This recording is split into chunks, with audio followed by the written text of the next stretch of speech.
Good evening. Good evening. I am doing a special education law presentation video for my class at Grand Canyon University. I'm gonna start off with my name's Anthony Lamar Brown Jr. and I'm gonna start off with my outline for this video: the brief history of special education before the 1970s. Before the 1970s, students with special needs that didn't have a chance to succeed by the free public education system, Ball 2013. The parents of these students had to get a chance, had to get homeschooled. Parents had to pay for them to go to a private school or pay for a private tutor. In some cases, families couldn't afford to pay for a private school or for a tutor.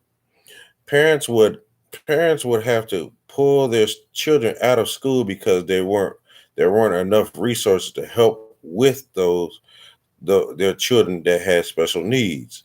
In the 1930s, and an advocacy group was a big group of parents that fought for their children that had special needs. In the 1950s, parents were lobbying to pass laws for their children who had special needs to get the teachers who were trained to work with these students that were deaf, hard of hearing, and intellectually disabled. These students were often called mentally retarded. Brief history of special education after the 1970s. In the early 1970s, there were multiple court decisions that gave the states the responsibility to provide resources for special education for the students that were in the need of it. At the same time, these decisions changed the landscape of education in the United States. 91% of the education funded is by the state and local institutions, while the federal covers the other 9% of special education funding. There are there were two laws that were passed in the 1970s too. These two laws were the Education for All Handicapped Children Act, which is the EHA, and the Individuals with Disabilities Act, which is the IDA. Um, During the George W. Bush uh, administration in 2001 and 2004, he passed a law which was called the No Children's Left Behind Act, the LCLB, that put more accountability on public schools to ensure the proper education for students with special needs. The brief description of two court cases. The two court cases I wanted to mention are the Board of Education versus Rowley and Edrew F versus Douglas County School District. With the case of the Board of Education for V.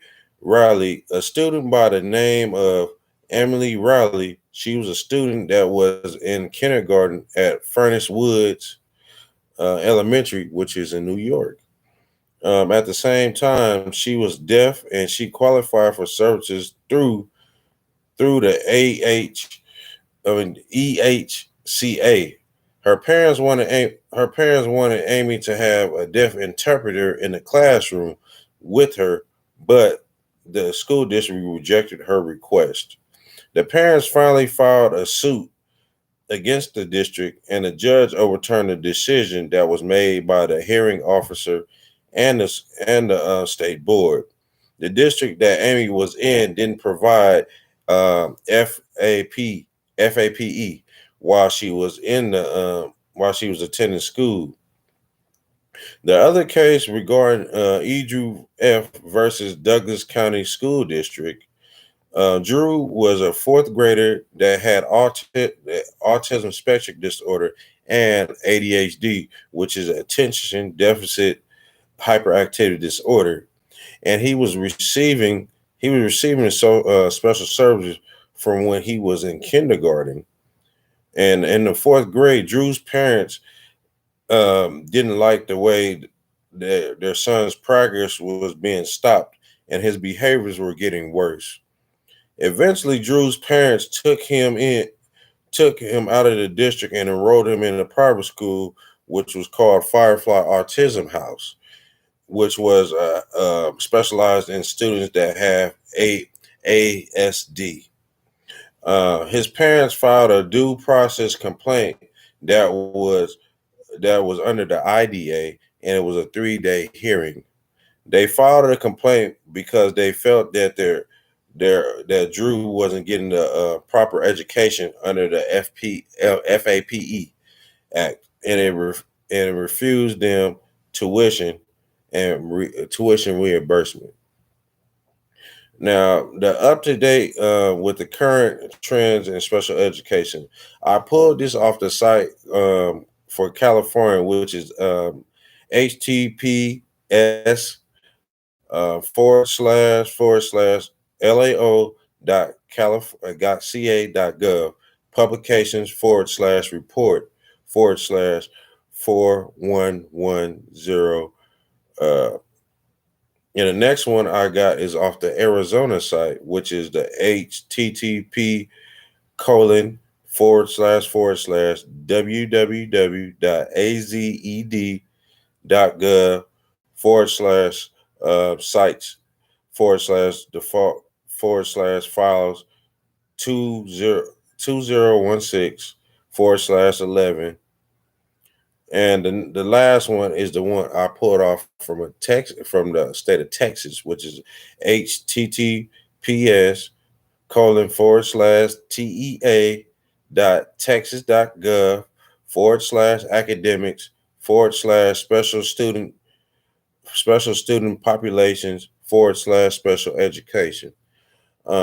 Thank you for my listening to my video presentation. Y'all have a good night now. You have a good rest of your night. Thank you.